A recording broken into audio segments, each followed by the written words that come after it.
నమస్తే. ఇది కథ కాదు జీవితం కార్యక్రమానికి స్వాగతం.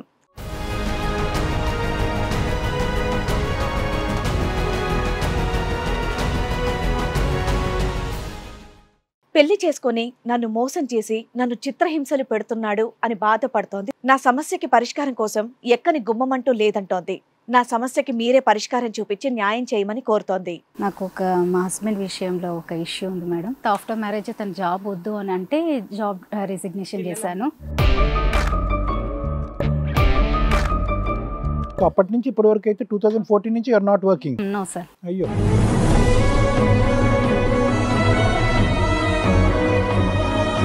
తను మెల్లిమెల్లిగా నన్ను అక్కడ ఇంటి దగ్గర నుంచి అమౌంట్ ఇట్లా అడిగియడం, తీసుకురమ్మని చెప్పడము అవన్నీ చేశాడు అన్నట్టు. మా ఇంటి దగ్గర మీ ఇంట్లో ఏమున్నాయి, మీ వాళ్ళే డైలీ లేబరు.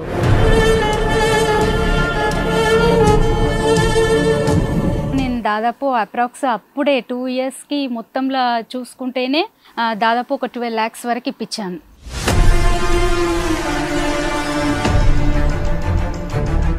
నాకు ఈ మిస్క్యారేజ్ అవ్వడం వల్ల నేను అమ్మ వాళ్ళ ఇంట్లో దగ్గరకు వచ్చి ఉన్నాను.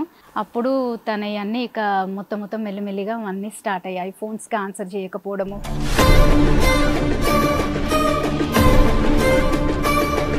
ఒకటి మనిషిని చూస్తారు, రెండోది కులగోత్రాలు చూస్తారు పెద్దలు, ఓకే, జాతకాలు చూసుకుంటారు, మూడోది చూసేది వృత్తే కదమ్మా. ఒక ప్రొక్లైనర్ ఉంది అని చెప్పారు, తర్వాత ఒక ల్యాండ్ ఉంది అని. ఇవన్నీ చెప్పడమే కానీ మీరు చూడటం ఏమీ లేదు. సింపుల్గా తను ఏమన్నాడంటే నాకు బిజినెస్లో లాస్ వచ్చింది, నేను అవన్నీ లాస్ అయిపోయానని చెప్పేశాడు. కానీ ఇంతకు అవన్నీ ఏమీ లేవని తర్వాత తెలిసింది.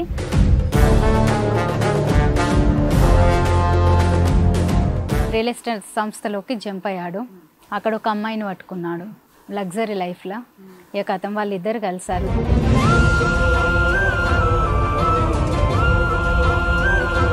ఇప్పుడు ఆ అమ్మాయితో ఉన్నప్పుడు రెంట్ వచ్చేసి 35,000, మెయింటెనెన్స్ 4,000, వాళ్ళకి ఒక 4 members వర్కర్స్, రోబో. ఎక్కడి నుంచి తెస్తాడమ్మా ఇవన్నీ? అప్పు చేసి పప్పు కూడానా ఇవన్నీ?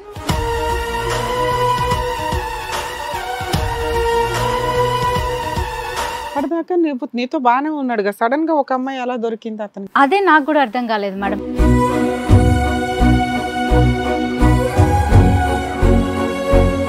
వాళ్ళిద్దరు లిఫ్ట్లో కింద గ్రౌండ్ ఫ్లోర్లో ఎక్కితే మళ్ళీ 5th floorకి 4th floorకి వచ్చేసి డైరెక్ట్ ఇక ఎవరికి తెలియకుండా కూడా, ఈవెన్ వాచ్మెన్కి కూడా తెలియకుండా వాళ్ళిద్దరు వచ్చేసి.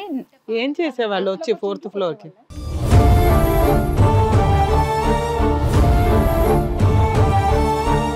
నీ డబ్బులు తీసేసుకుని బ్రతికి అప్పులు చేసి నీ డబ్బులు లాక్కునేటటువంటి వ్యక్తి ఈరోజు ఎంతమందిని కొనేస్తాడు, ఎన్ని లక్షలు ఇచ్చి కొనేస్తాడు? ఇది నాకు అర్థం కావట్లేదు. ఇక తను చాలా బాగా కొడితే అంత హారాస్మెంట్కి అదే డ్రెస్ తోటి ఈ హెయిర్ అంతా పోయింది, ఈ హ్యాండ్స్ అంతా ఇంత వాపుకొచ్చి బ్లడ్ వచ్చి ఆయన గోడకు కొడితే ఇక్కడ బ్లడ్ రావడము.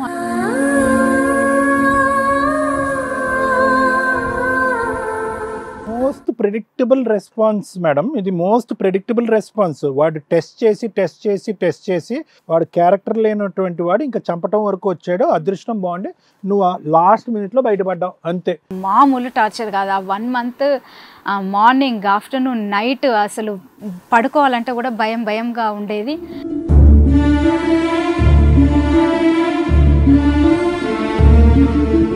మా వంతు ప్రయత్నంగా ఈ స్టేజ్ మీద కొంత షార్ట్ టైంలో కొంతమందివి ఎక్కడో మహాసముద్రంలో నీటి బొట్టు మేము చేస్తున్న సొల్యూషన్. మేబీ మీకు వందల ఎపిసోడ్లు నేను నీటి బొట్టుతో పోలుస్తున్నానంటే బయట సమాజంలో ఎన్ని కేసులు ఉన్నాయి, ఎంతమంది సఫర్ అవుతున్నారో ఒక్కసారి రియలైజ్ అవ్వండి. రోజుకి 100 కేసులు చూస్తున్న జడ్జెస్ పరిస్థితి, అక్కడ ఉన్న స్టాఫ్ పరిస్థితి ఎలా ఉంటుందో ఒకసారి ఆలోచించండి.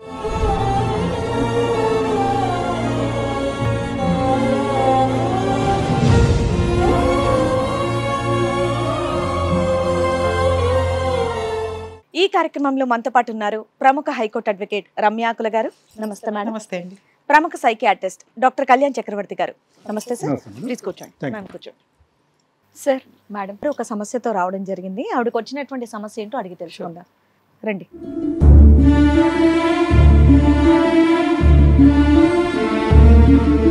నమస్తే అండి. చాలా పేపర్లు ఫైళ్ళు పట్టుకొని వచ్చారు. నాకు మా హస్బెండ్ విషయంలో ఒక ఇష్యూ ఉంది మేడం. యాక్చువల్గా నాకు 2014లో మ్యారేజ్ అయ్యింది. పెద్దలకు కుదిర్చిన వివాహమే, మ్యాట్రిమనీ ద్వారా సంబంధం వస్తే వాళ్ళు పెద్దల సమక్షంలో జరిగింది. అతను నాతో 2014 ఆగస్టులో మ్యారేజ్ అయితే 2016 వరకు చాలా బాగా చూసుకున్నాడు.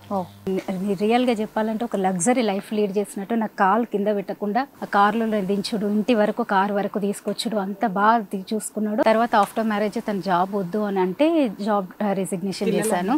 ఆ పిల్లలు లేరు. అయితే 2016 వరకు అయితే చాలా బాగా చూసుకున్నారు. ఎందుకు జాబ్ ఆపేశారు మరి? తను వద్దన్నారు. సో అప్పటి నుంచి ఇప్పటి వరకు అయితే 2014 నుంచి you are not working? No sir. అయ్యో. అప్పటి నుంచి చెప్పలేదు. 14 నుంచి 16 వరకు కాలు కూడా కింద పెట్టకుండా చాలా బాగా చూసుకున్నాను. 16 నుంచి ఏమైందమ్మా? 16th తర్వాత అప్పటి వరకు స్టార్టింగ్ లో మాకు పెళ్లి సంబంధం కుదిర్చినప్పుడు ఏం చెప్పారంటే సెకండ్ హ్యాండ్ కార్ల బిజినెస్ అని చెప్పేసి చెప్పారు. తను ఫ్యామిలీ బ్యాక్గ్రౌండ్ కూడా బాగుందని చెప్పేసి మా వాళ్ళు ఓకే చేశారు. తర్వాత తను అంతలోనే ఇక నన్ను బాగా చూసుకోవడం చేయడంలో నేను అప్పటికే తనకి ఇక నమ్మేసి, నేను మా మమ్మీ వాళ్ళకి ఒక్కదాన్నే అమ్మాయిని. సో మా మమ్మీ పేరెంట్స్ వాళ్ళు, మా ఫాదర్ వచ్చేసి డైలీ లేబరు, మా మదర్ హౌస్ వైఫ్. ఉన్నంతల వరకైనా కొంచెం గ్రాండ్గానే మ్యారేజ్ చేశారు. మీరు ఎంతమంది అమ్మా? ఒక్కదాన్నే అమ్మాయి. Only child? Only child. So నిన్ను బాగా, నాన్న లేబర్ జాబ్ చేసినా కూడా బాగా మిమ్మల్ని చదివించారు? గవర్నమెంట్లో చదువుకున్నాను సార్, నాదంతా ప్రైవేట్ కాదు, మొత్తం త్రూ గవర్నమెంటే. మంచి సంబంధం వచ్చింది కదా, వాళ్ళు చూడడానికి కూడా బాగానే ఉన్నారని మా వాళ్ళు ప్రొసీడ్ అయ్యారు.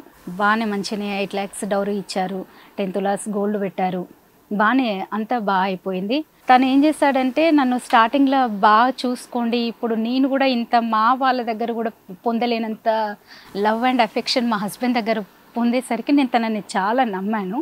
అతను 2016 వరకు అంటే ఎలా అంటే మేము పేదరికంలో పెరిగినట్టుగా అతను లేడు. అతను చూస్తే అంత లగ్జరీ లైఫ్ లీడ్ చేసినట్టు, ఆ కార్ మెయింటెనెన్స్, అసలే సెకండ్ హ్యాండ్ కార్ల బిజినెస్ అంటే తీరుకు ఒక కార్ వేసుకొని వచ్చేది అతను. నేనే అనుకున్నాను, అబ్బా నా హస్బెండ్ని, నా అదృష్టం ఎంత బాగుంది, ఇంత మంచి హస్బెండ్ దొరికిండో అని అనుకున్నాను. కానీ తను మెల్లిమెల్లిగా నన్ను అక్కడ ఇంటి దగ్గర నుంచి అమౌంట్ ఇట్లా అడిగియడం, తీసుకురమ్మని చెప్పడము అవన్నీ చేశాడు అన్నట్టు. మా ఇంటి దగ్గర ఇంట్లో ఏమున్నాయి, మీ వాళ్ళే డైలీ లేబరు, అన్నిసార్లు ఇచ్చేంత ఏముంది. పెళ్ళైన 2 yearsలో ఆ కట్నం, ఆ అప్పు తీసుకురావడమే, అవి తీర్చడమే కష్టం. పెళ్లి గ్రాండ్ గా చేశారు. సంఘాలు చిట్టీలు మా ఉన్నంత వరకు అయితే మాకు బాగానే చేశారు మేడం. మా ఇంటి సైడ్ ఏంటంటే సంఘాలు చిట్టీలు అని చెప్పేసి వేస్తారు. సో అతను ఇక మా రిలేషన్స్లో కొంచెం బాగానే, పొలిటికల్గా కూడా మా రిలేషన్స్ పరంగా బాగానే ఉన్నారు.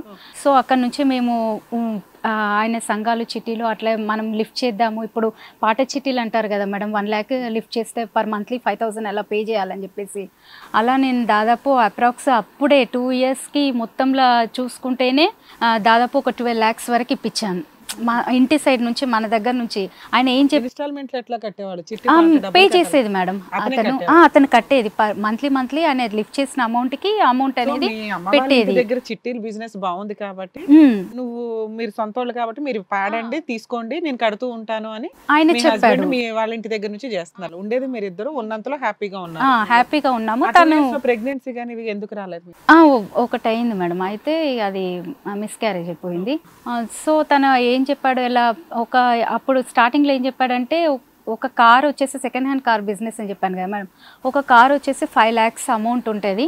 అది మనం రీసేల్ చేస్తే 7 lakhsకి 6 lakhsకి అలా చేస్తే ప్రాఫిట్ అనేది అప్రోక్స్ 1 lakh 2 lakhs ఇలా వస్తుంది కదా. అంటే మా హస్బెండే కదా గ్రోత్ అయ్యేదని చెప్పేసి, నాకే బాగుంటుంది కదా అని నేను కూడా సపోర్ట్ చేశాను చాలా. ఆయన 2016 వరకు ఎండ్ నవంబర్ వరకు చాలా ఇదంతా అయిపోయింది. నాకు ఈ మిస్క్యారేజ్ అవ్వడం వల్ల నేను అమ్మ వాళ్ళ ఇంట్లో దగ్గరకు వచ్చి ఉన్నాను.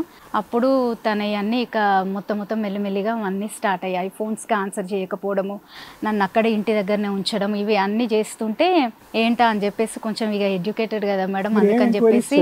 బిఫోర్ మ్యారేజ్ చదువుకుని MBA ఫైనాన్స్ చేస్తున్న ఒక ఆడపిల్ల, you don't know what he is doing. అతను రియల్ ఎస్టేట్ చేస్తున్నాడు, సెకండ్ హ్యాండ్ కార్ బిజినెస్ రోజుకు ఒక కార్లో వచ్చాడు కాబట్టి మీరు అతను రిచ్ అనుకుంటే ఎలాగమ్మా? అంటే ఏం ఎంక్వైరీ చేశారు మీరు? ఆ టైంలో ఏం జరిగిందంటే, మా సొంత ఓన్ మామయ్య, మా మమ్మీకి 2 అన్నయ్య అవుతారు. ఆయన ఎక్స్పైర్ అయ్యారు. ఇలా ఎంగేజ్మెంట్ అయిపోయిన తర్వాత ఫస్ట్ మ్యారేజ్ కార్డ్ డిస్ట్రిబ్యూషన్ జరుగుతుంది చూడండి మేడం, అప్పుడు అది అనుకునే రోజు అప్పుడు ఆయనే అయిపోయాడు. సెకండ్ హ్యాండ్ కార్ బిజినెస్ చేశాడా చేయలేదా? చేశాడు 2 years వరకు చేశాడు. ఆ తర్వాత రియల్ ఎస్టేట్ కి షిఫ్ట్ తర్వాత రియల్ ఎస్టేట్ కి అయ్యాడు. వర్క్ కరెక్టే, వర్క్ ఇదంతా కరెక్టే మేడం. ఇది మనిషిలో స్థిరత్వం ఉందా లేదా అనేది బేసిక్. అమ్మ ఒకటి మనిషిని చూస్తారు, రెండోది కులగోత్రాలు చూస్తారు పెద్దలు, ఓకే జాతకాలు చూసుకుంటారు. మూడో చూసేది వృత్తే కదమ్మా. ఒక ప్రొక్లైనర్ ఉంది అని చెప్పారు, తర్వాత ఒక ల్యాండ్ ఉంది అని ఇవన్నీ చెప్పడమే కానీ మీరు చెప్పడమే చూడటమే కానీ మేము ఎందుకు ఎంక్వైరీ చేయలేకపోయినామంటే మా మామయ్య అనేది ఎక్స్పైర్ అయిపోయారు. సో అందువల్ల మాకు ఎవరికి ఆ ఛాన్స్ రాలేదు. ఉన్నవైతే ఉన్నాయా? తర్వాత కూడా ఇక తెలియలేదు. ఆయన నన్ను ఇక తర్వాత నుంచి ఎంక్వైరీ చేసేంత టైం కూడా నాకు ఇవ్వకుండా నన్ను మాత్రం బాగానే చూసుకున్నాను. ఫైనల్ గా ఉన్నాయా లేవమ్మా మీరు చెప్పిన లేదు లిస్ట్ లేదు, ఏమీ లేవు. ఆయనకు చెప్పినవి అన్నీ ఏవి లేవు. సింపుల్ గా తను ఏమన్నాడంటే నాకు బిజినెస్ లో లాస్ వచ్చింది, నేను అవన్నీ లాస్ అయిపోయానని చెప్పేశాడు. కానీ ఇంతకు అవన్నీ ఏమీ లేవని తర్వాత తెలిసింది. రియల్ ఎస్టేట్ సంస్థలోకి జంప్ అయ్యాడు. అక్కడ ఒక అమ్మాయిని పట్టుకున్నాడు లగ్జరీ లైఫ్ లా. ఇక కథం వాళ్ళిద్దరు కలిసారు 2016. ఓన్ హౌస్ ఉందా మీకు? తను అంటే ఇప్పుడు మేడం ఎన్ని ప్రాబ్లమ్స్ వచ్చినా కూడా తను మాత్రము అసలు ఇప్పుడు ఒక నేను పేదింటి వాడిని అని చెప్పుకోవడానికి కూడా తను ఇష్టపడడు, అంత అలా ఉంటాడు. ఇప్పుడు ఎందుకు లగ్జరీ లైఫ్ అనాల్సి వచ్చిందంటే ఆయన రెంటే మేడం, నేనున్నప్పుడే 15,000 రెంట్కి తీసుకున్నాడు.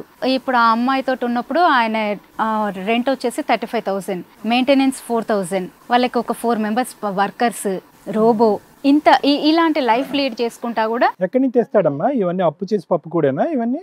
ఆ అమ్మాయిని ఇప్పుడు పట్టుకున్నాడు సార్. ఎవరు ఈ అమ్మాయి?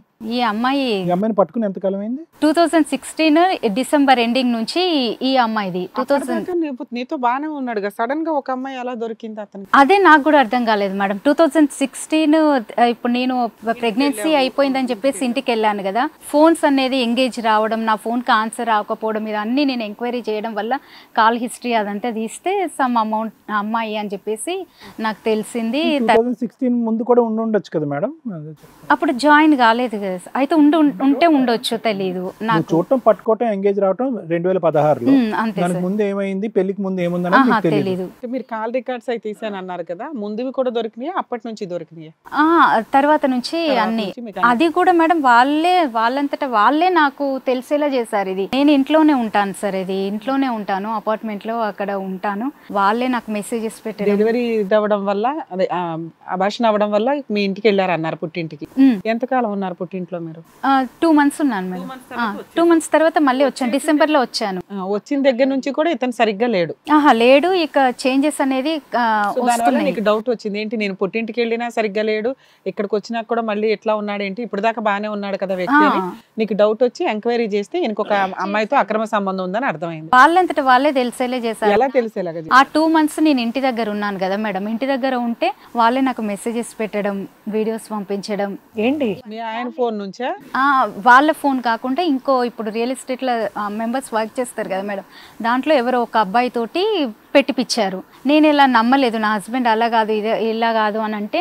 వాళ్ళే పెట్టించారని మీకు ఎలా తెలుసు? వాళ్ళే పెట్టించారని తర్వాత తెలిసింది, ఎందుకంటే అబ్బాయి చెప్పిన అతను నేను అడిగాను. సో ఇలాంటివి చూసి నీకు నువ్వుగా గొడవ పడి విడిపోతావు అని చెప్పేసి డైవర్స్ వస్తాయి. ఎగ్జాక్ట్లీ. కానీ నాకు అది చాలా లేట్ గా తెలిసిపోయింది ఇది మొత్తం. ఇది ఇంత చేసినాక ఆయన 2016 ఎండింగ్ డిసెంబర్లో ఇది స్టార్ట్ చేస్తే మేడం నేను 2019 వరకు తనతోనే ఉన్నాను, ఎందుకంటే నేను మా మమ్మీకి ఒక్కదాన్నే అమ్మాయిని. సారీ అమ్మా, ఇవన్నీ మెసేజెస్, ఈ వీడియో క్లిప్పింగ్స్ ఇవన్నీ వచ్చినా కూడా 2016 నుంచి 19 వరకు you continued the relationship without questioning your husband? Yes sir, without questioning. ఎందుకంటే ఆయనే లేదు మేడం, ఇంకొక ఇన్సిడెంట్ జరిగింది.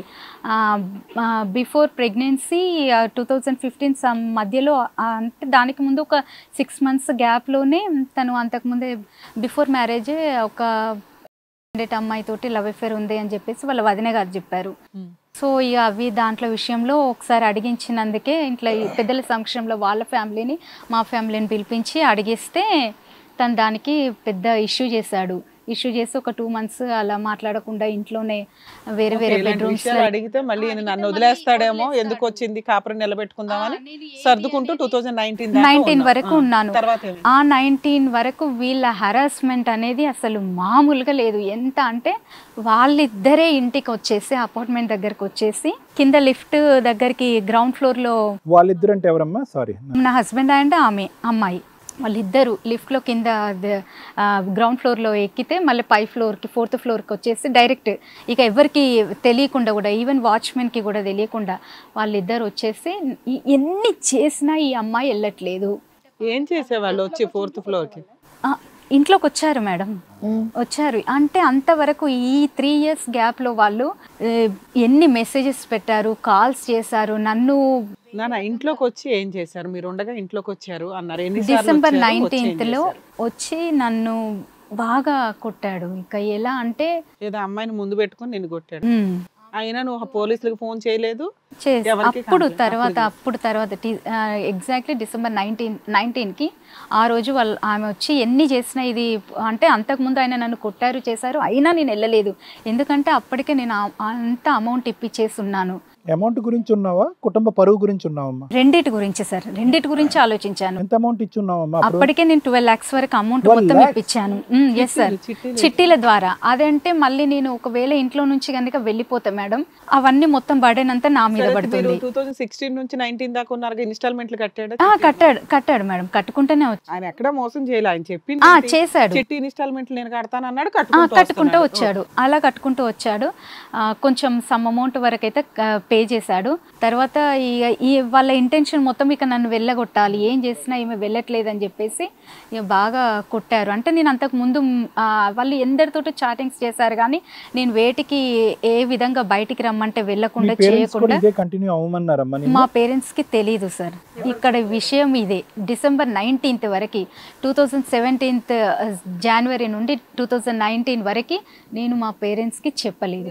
మా పేరెంట్స్ కి కాదు, మా అత్తమ్మ వాళ్ళకి కూడా చెప్పలేదు. ఎందుకంటే ఒకసారి చిన్న ఇష్యూ చెప్పినందుకే వాళ్ళు చాలా పెద్దగా.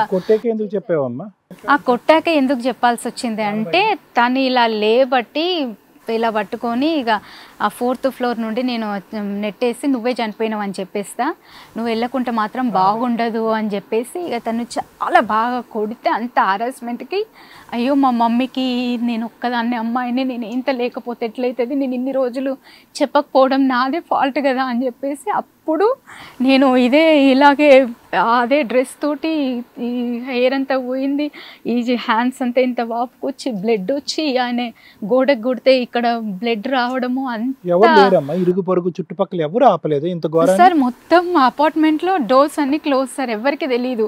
నేను వెళ్ళింది ఒక వాచ్మెన్ చూసారు మేడం ఆ రోజు, వాచ్మెన్ కుక్కర్కి తప్పితే ఎవరికి తెలియదు. పోలీస్ స్టేషన్ కి కంప్లైంట్ ఇచ్చారు?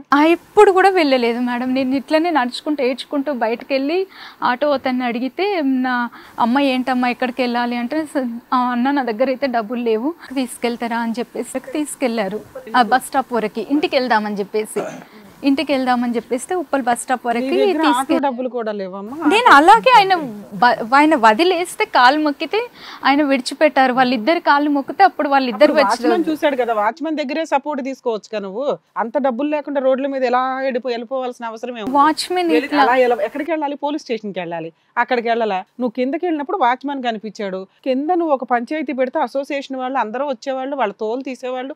పోలీస్ స్టేషన్ కి వెళ్ళేదానివి లేదా? వెళ్ళలేదు. కనీసం నీకు ఫైనాన్షియల్ సపోర్ట్ నేను ఆ టైంలో నాకు ఏం చేయాలనేది రాలేదు మేడం. అలాగే వెళ్ళిపోయాను. అక్కడ ఆయన కొట్టిన దెబ్బలకు స్పృహ కోల్పోతే చుట్టుపక్కల వాళ్ళందరూ వాటర్ చల్లేసి ఏంటమ్మా అని అడిగితే, ఇది ఇలా ఇష్యూ అయింది, మా హస్బెండ్ తోటి కొట్టారు అని అప్పుడు చెప్పాను. చెప్తే అక్కడ పక్కనే ఉప్పల్ పోలీస్ స్టేషన్ ఉంది కదా అని అంటే, తీసుకెళ్తానంటే లేదు మా ఇంటి వరకు కొంచెం హన్మకొండ వరకు నన్ను జనగాం వరకు బస్ ఎక్కించండి, నా దగ్గర అమౌంట్ లేవు అంటే, ఒక ఆమె నా కూతురులా ఉన్నామని చెప్పేసి తీసుకెళ్ళింది. ఆయన కొట్టిన దెబ్బల వల్ల నేను స్పృహ కోల్పోవడం వల్ల నేను అక్కడ స్టేషన్లో కూడా దిగలేకపోయాను. ఆమె చూసింది, నన్ను లేపిందట, చేసిందట. షీ టీమ్స్కి డైరెక్ట్ తీసుకెళ్ళి పోలీస్ స్టేషన్లో కూర్చోబెట్టింది ఆమె. అక్కడికి వెళ్ళాక వాళ్ళు నన్ను హాస్పిటల్కి తీసుకెళ్ళాక మొత్తం ఒకసారి హాస్పిటల్ చెకప్ తర్వాత అప్పుడు లేచాక నన్ను మాట్లాడిస్తే మా మదర్ వాళ్ళకి ఇన్ఫామ్ చేస్తే అప్పుడు పోలీస్ స్టేషన్లో కంప్లైంట్ ఇవ్వడం జరిగింది. నా ఇంటెన్షన్గా నేను వెళ్ళలేదు సార్. ఇక్కడ ఇదంతా జరగడం వల్ల అక్కడ జరిగింది అని చెప్పి మాకు కోపంగా ఉంది సార్. మీకు కోపంగా ఉంది కానీ నేను లేదు. ఇప్పుడు వరకు చచ్చిపోయి ఉంటే వాడి చేతిలో ఆ రోజు ఆడు 4వ అంతస్తు నుంచి తోసేసి చంపేసి ఉంటే నిన్ను ఆ రోజు భయపడి వెళ్ళి చెప్తావు అనుకున్నావు మీ తల్లిదండ్రులకి? ఎంత పిచ్చితనం అమ్మా. లేదని ఎవరైనా వీడియో తీసి అంతా సోషల్ మీడియాలో పెట్టి నానా హంగామా చేస్తారు అనుకున్నావా? ఏదన్నా సింపతి ఉందా ఇప్పుడు నువ్వు చేసిన దాంట్లో? సింపతి గురించి చూడలేదు మేడం. ఏదన్నా అవుతుంది నీకు? ఎవడమ్మా ఏడ్చేది ఇక్కడ? మీ ఆయన ఏడుస్తాడా వచ్చిన ఉంచుకున్న అమ్మాయి ఏడుస్తుందా? నువ్వు మీ అమ్మ నాన్న ఉన్నారు కదా. నేను ఆయనతో విడిపోవాలనుకోలేదు.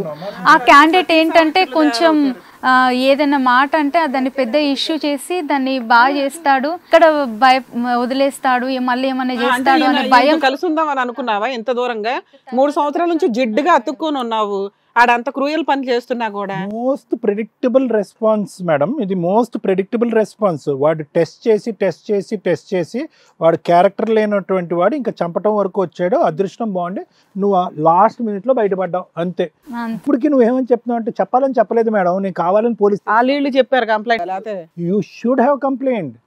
నువ్వేది కంప్లైంట్ చేస్తేనే చట్ట విరుద్ధం, ఆడపిల్ల వెళ్ళి పోలీస్ స్టేషన్ లో కంప్లైంట్ పెడితే నేరం అన్నట్టుగా మాట్లాడుతున్నావు ఇక్కడ కూడా. సార్ ఇప్పుడు జరిగిందంతా అదే సార్. అయినా నువ్వేదో 2007 2008 కాదు కదమ్మా, మొన్న 17 18 19 విషయం చెప్తున్నావు. నువ్వు ఆల్రెడీ చదువుకున్నమ్మా, ఇవి బయటికి వెళ్ళి జాబ్ చేయగలవు. వాడు అలాంటి దరిద్రుడని తెలిసిన తర్వాత నువ్వు హ్యాండిల్ చేయాలి ధైర్యంగా, లేదంటే బయటికి వెళ్ళిపోవాలి. అంత భరిస్తూ ఉండాల్సిన అవసరం ఏమని చెప్పాలి. లేకపోతే ఇప్పటికే అదే మాట్లాడుతుంది చూడండి, డైవర్స్ ఇస్తారేమో అని నేను ఆగానండి. మరి మా ఫ్యామిలీలో ఇంతవరకు ఎవరికి మీ ఫ్యామిలీలో చచ్చిపోవటం ఉందమ్మా?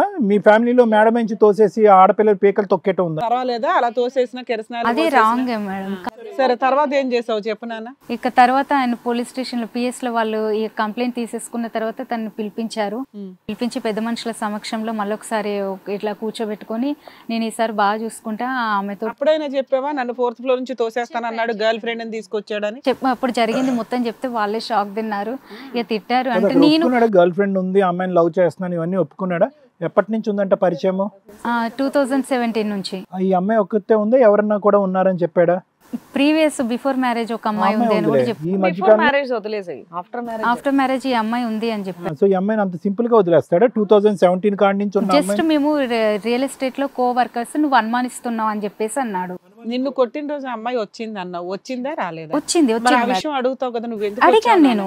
ఎందుకు వచ్చిందంట అంటే నన్ను కలవడానికి వచ్చింది అని చెప్పేసి పెద్ద మనుషులలో చెప్పాడు. నేను అప్పుడే ఆమె వచ్చినప్పుడే నేను పిక్ కూడా తీసాను, వాళ్ళందరికి కూడా చూపించాను. అక్కడ అతను రివీల్ అయిపోయాడు. అప్పుడు తను నా తప్పైపోయింది అవును అని ఒప్పుకున్నాడు. అమ్మాయి మీ ఇంటికి వస్తే అబ్బాయి మీ హస్బెండ్ కూడా ఉన్నాడు, లేకపోతే మీ ఆయన కలవడానికే వచ్చింది, నువ్వు అనుమానపడి బూతులు తిట్టడం ఏమైనా చేస్తే గొడవ అయ్యిందా? గొడవ ఏదో సందర్భంలో అవ్వాలి, వాళ్ళిద్దరూ వచ్చి నిన్ను కొట్టారు కదమ్మా. నువ్వేదో అంటే అక్కడ గొడవ జరిగి ఉండాలి. నువ్వు ఒకటి అనాలా, ఆయన ఒకటి అనాలా, అట్లా రెచ్చిపోయినప్పుడే 4 బీగుతాడు. గొడవ అనేది ఆమె ఎందుకు వచ్చింది అని చెప్పేసి రెచ్చగొట్టి అడుగుతా రావడం, క్యారెక్టర్ అసాసినేషన్ చేయడం జరిగింది. 4 పీకే అట్లా ఇక గొడవ బాగా అయిపోయింది. నన్ను వెళ్ళగొట్టాడు, అయిపోయింది. PS లో కేసు అయిపోయింది. ఇక తన తర్వాత మళ్ళీ చూసుకుంటా అన్నాడు. 1 మంత్ తీసుకెళ్ళాడు. మళ్ళీ తర్వాత 1 మంత్ తర్వాత మళ్ళీ సేమ్ అదే ఇంకా దారుణంగా కొట్టాడు. ఇక మాట మాట్లాడితే పోలీస్ స్టేషన్ లో పంచాయతీ అయినటువంటి 1 మంత్ లోనే 1 మంత్కి తీసుకెళ్ళాడు సార్. 1 మంత్ తీసుకెళ్ళాక 1 మంత్ చాలా హెరాస్ చేశాడు. ఇక నా వల్ల కాదని చెప్పేసి నేను వచ్చాను. నువ్వు పోలీస్ స్టేషన్కి వెళ్ళావని చెప్పేసి ఈసారి మా ఇంటి పరువంతా తీసావు, మా అందరినీ లాగావు, మా చెల్లి, బావ, అన్నయ్య, వదిన, మమ్మీ అందరినీ లాగావు. నువ్వు ఎలా ఉంటావు, మళ్ళీ నన్నే పోలీస్ స్టేషన్లో పెట్టేసి నా దగ్గరికే వచ్చి ఉండడమా అని ఇంకా అది మామూలు టార్చర్ కాదు. ఆ 1 మంత్ మార్నింగ్, ఆఫ్టర్నూన్, నైట్ అసలు పడుకోవాలంటే కూడా భయంగా ఉండేది. చూస్తేనేమో పెద్ద మనుషుల సమక్షంలో వాళ్ళతోటేమో రాయించి పంపించాడు. అప్పుడు అనిపించలేదు సార్. తర్వాత నేను అసలు ముందే వెళ్ళాల్సిందే కానీ ఇవన్నీ ప్రూఫ్స్ ఉన్నాక కూడా వెళ్ళలేదని తర్వాత అనిపించింది సార్. అంతవరకు ఏంటంటే నేను ఒక 2 రీజన్స్ సార్. ఒకటేమో అమౌంట్ ఇప్పించాను, 2 నేను ఎవరికి చెప్పుకోలేక ఇవన్నీ ఇప్పుడు చెప్పినా కూడా అప్పటికి లోన్స్ అయిపోయి ఉంటాయి కదమ్మా. అయిపోలేదు మేడం, అయిపోయి ఉంటాయి. 2020కి వచ్చేసావు, ఎక్కడ 16లో తీసుకున్న చిట్టీలు 20 దాకా 4 ఏళ్ళు 5 ఏళ్ళ అయిపోలేదు మేడం. ఇంకా క్రెడిట్ కార్డ్స్ అవి కూడా యూజ్ చేసేసుకున్నాడు అతను. ఎవరి క్రెడిట్ కార్డ్? నావే. నీకు ఎంత వస్తాయి? నువ్వు జాబ్ చేయవు, క్రెడిట్ కార్డులు ఎంత? బిఫోర్ మ్యారేజ్ చేశాను. 4 lakhs వరకు తీసుకున్నాడు. 4 lakhs లిమిట్ ఉందమ్మా కార్డ్? 4 lakhs అది కూడా వాడేసుకున్నాడా? అది కూడా తీసేసుకున్నాడు. నీ క్రెడిట్ కార్డ్స్ అతని దగ్గర ఎంత పెట్టావమ్మా? నమ్మించాను కదా సార్, స్టార్టింగ్ నుంచి అమౌంట్ అంతకాలం అయితే ఆపరు కదా, వాళ్ళు వచ్చి కలెక్ట్ చేసుకుంటారు అమౌంట్.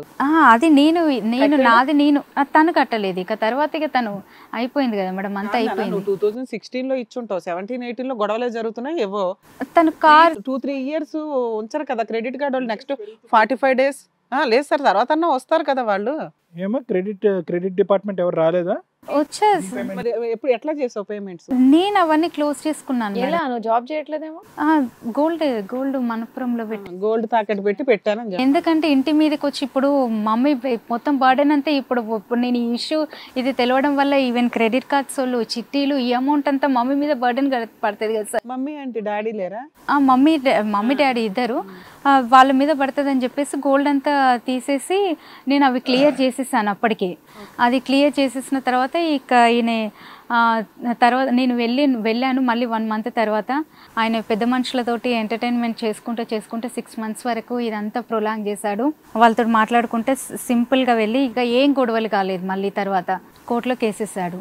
అతను డైవర్స్ వేసాడా? అతనే డైవర్స్ వేసాడు. ఇంక వేసేసి అప్పటికి మీరు విడిగా ఉన్నారా? అతనితోనే ఇంటి ఉన్నారా? దగ్గరే ఉన్నా, విడిగానే ఉన్నామండి. మీ అమ్మగారి దగ్గరికి వెళ్ళావు, అదే రెండోసారి కొట్టినప్పుడు ఇక వెళ్ళిపోయావు. ఒక 6 వెళ్ళిపోయాను. నెలలు పంచాయతీ నడుస్తుండగా అతను డైవర్స్ కేసు ఫైల్ చేశాడు. మధ్యలో వీళ్ళు మాట్లాడుతూనే ఉన్నారు, మా రిలేటివ్స్ వాళ్ళ రిలేటివ్స్. తను తీసుకెళ్తా అనుకుంటూనే డివర్స్ కేసాడు. డివర్స్కి 2020 మేలో వేశాడు. ఇక అప్పటి నుంచి ఇప్పటి వరకు 2024 పోయిన ఇయర్ వరకు అతను ఏది ఎవరితోటి మాట్లాడినా ఏం చేసినా నేను కోర్టులో కేసేసాను కాబట్టి కోర్టులో నేను అక్కడే చూసుకుంటాను అన్నాడు. మీరు ఏమన్నా కేసులు ఫైల్ చేశారా? నేను 498A ఉన్న DVC 2 చేశాను. మెయింటెనెన్స్ ఇంకా వేయలేదు. ఎందుకు? అది ఇప్పుడు కరోనా నాది చూడండి మేడం, నా ప్రాబ్లం 2020లో నాకు స్టార్ట్ అయింది. కరోనా అప్పుడు వచ్చింది, 2022 వరకు అయిపోయింది.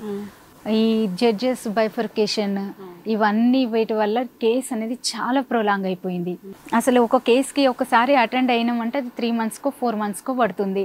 దానివల్ల అసలు ఇక వేయలేకపోయినాం. ఆయన మధ్యలో మాట్లాడుకుంటూనే ఇవన్నీ క్లియర్ చేద్దాం, క్లోజ్ చేద్దాము, మళ్ళీ తీసుకెళ్తా అని పెద్ద మనుషులతో కూడా మాట్లాడుతున్నాడు. ఇంకా ఎక్కడ దాకా వచ్చింది?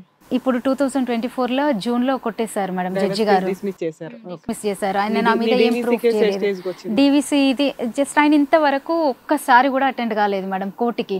అంతా అడ్వకేట్ గారితో పెట్టుకొని అసిస్టెంట్ గారితో పెట్టుకొని పిటిషన్ ఫైల్ చేసుకుంటూ ఆయన నడిపించుకుంటూ వస్తున్నాడు. మెయింటెనెన్స్ వేయొచ్చు కదమ్మా, మెయింటెనెన్స్ విడిగా వేయవసరం, దాంట్లో మెయింటెనెన్స్ వేయొచ్చు కదా. డివిసిలో ఇంటీరియర్ మెయింటెనెన్స్ ఎందుకు అడగలేదు మీరు? అడిగారు మేడం, అది ఇంతవరకు కాలేదు, అసలు ఫైల్ కాలేదు. అది సరే, ఇటు నడుస్తున్నాయి, డైవర్స్ కేసు డిస్మిస్ అయింది, అప్పీల్కి వెళ్ళారా వెళ్ళలేదా? మళ్ళీ వెళ్ళలేదు. అప్పీల్కి వెళ్ళలేదా?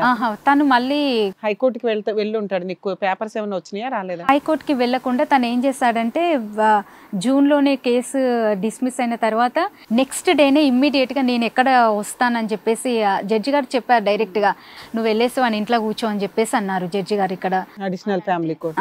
అని అంటేనే నేను ఎక్కడ వస్తానని నెక్స్ట్ డే తనే వాళ్ళ అడ్వకేట్ని మా అడ్వకేట్ గారిని ఇద్దరిని కూర్చోబెట్టుకొని నేను ఆ అమ్మాయిని మ్యారేజ్ చేసుకున్నాను, ఆమెకి ఇప్పుడు ప్రెగ్నెన్సీ 9 months.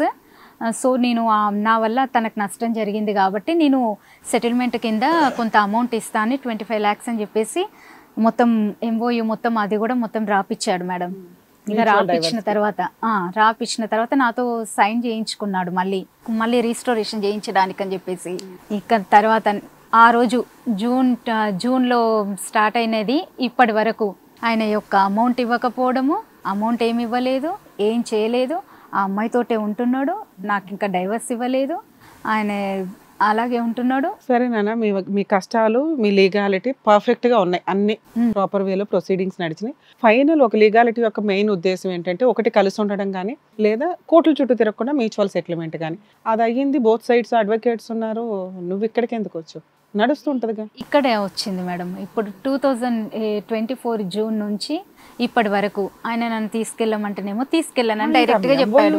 సిగ్నేచర్లు అయిపోయినాక తీసుకెళ్ళడం అనేది తీసుకెళ్ళను అన్నాడు. తీసుకెళ్ళను అన్న తర్వాత అయితే ఇక నెక్స్ట్ తను నాకు సెటిల్మెంట్ కి ఇవ్వాలి, సెటిల్మెంట్ అమౌంట్ అని ఇవ్వాలి, లేదా నాకు డివర్స్ అయినా ఏదో ఒకటి తేల్చాలి. ఆయన అటు డివర్స్ అది చేయట్లేదు. అదే నాన్న, మీకు అడ్వకేట్స్ ఉన్నారు కదా, వాళ్ళు చూసుకుంటారు, వాళ్ళకి ఫీజులు ఇచ్చారు, వాళ్ళు చూసుకుంటారు. ఇక్కడికి ఎందుకు వచ్చారు? వాళ్ళు ఇప్పుడు ఎవరు పట్టించుకోవట్లేదు మేడం. ఇప్పుడు వచ్చింది, ఇప్పుడు అడ్వకేట్ పెట్టుకో, లక్షలు మీ ఆయనకి ఇస్తున్నారు కదా, ఇక్కడికి ఎందుకు వచ్చారు? ఇక్కడ ఎందుకు వచ్చారని అడుగుతున్నారమ్మా మేడం. ఎవరిని కూడా ఇప్పుడు మేడం వేరే వాళ్ళని ఎవరిని పెట్టాను అనుకోండి, వాళ్ళు ఆయనతోటి వెళ్ళి మాట్లాడుతున్నారు, ఒక 2 times మాట్లాడుతున్నాడు, థర్డ్ టైంకి ఆయన సమ్ అమౌంట్ ఇస్తున్నాడు, కథం అక్కడ వరకు క్లోజ్ అవుతుంది. ఎక్కడి నుంచి వస్తున్నాము? ఇప్పుడు ఎంత వస్తుంది అతనికి అమౌంట్ అమ్మా? ఇది తెలియదు సార్. దీంట్లో అడ్వకేట్లను కొనేయడాలు ఇవన్నీ ఉండవు. అబ్బాయి లైఫ్ స్టైల్ అబ్బాయికి ఉంది, మ్యూచువల్ MOU అయ్యింది. మీరు మీ అడ్వకేట్ ని నమ్మట్లా, అప్పుడు వాళ్ళకి ఒళ్ళు మండి నీ కేసు నువ్వు చేసుకోపో అని నీకు ఎన్ఓసి ఇచ్చేసి ఉంటారు. 2 కేసుల్లోనే ఎన్ఓసి ఇచ్చారా? మీకు లాయర్ ఉన్నారా? ఇవ్వలేదు. అడ్వకేట్ Advocate ఉన్నారు, ఉన్నారా? కాకపోతే తను వినట్లేదు. అక్కడ ఆయన ఏమంటున్నాడంటే ఇప్పుడు సైన్ చేసిన తర్వాత నాతో రిస్టోరేషన్కి సైన్ తీసుకున్న తర్వాత ఇప్పుడు రివర్స్ ఏం మాట్లాడుతున్నాడంటే నేను అమౌంట్ ఇవ్వను, ₹1 కూడా ఇవ్వను, ఏం చేసుకుంటావో చేసుకో. డైవర్స్ కేసు రెస్టోర్ అవుతుందని మీకు ఎవరు చెప్పారు? జడ్జిమెంట్ వచ్చిన డైవర్స్ కేసు జడ్జిమెంట్ వచ్చిందా రాలేదా? జడ్జిమెంట్ రాలేదు, జస్ట్ కేసు డిస్మిస్ చేశారు. మా జడ్జిమెంట్ అంటేనే ఇతను ఫైట్ చేసి ఆర్గ్యుమెంట్స్ చెప్పి డిస్మిస్ అయ్యిందా? ఇతను రెగ్యులర్ గా కోర్టుకి రాకపోవడం వల్ల డిస్మిస్ అయిందా? రెగ్యులర్గా కోర్టుకు వచ్చారు, లాస్ట్కి నా మీద ఎవిడెన్స్ ప్రొవైడ్ చేయమంటే ఏం లేదు అని చెప్పారు. చెప్పేసరికి తిట్టారు, ఎంటర్టైన్ చేస్తున్నావు కోర్టు సమయాన్ని ఇట్లా ఇన్ని ఇయర్స్ నుంచి అని చెప్పేసి డిస్మిస్ చేశారు. పోయి తీసుకొని వెళ్ళిపో అని అన్నారు. సో నో డివోర్స్ అని వేసారమ్మా. నో డివర్స్ అని చెప్పేసి వేశారు. ఆ పేపర్స్ ఏంటి ఇవ్వమ్మా మేడం, సెకండ్ అగ్రిమెంట్ కూడా రీసెంట్ అగ్రిమెంట్.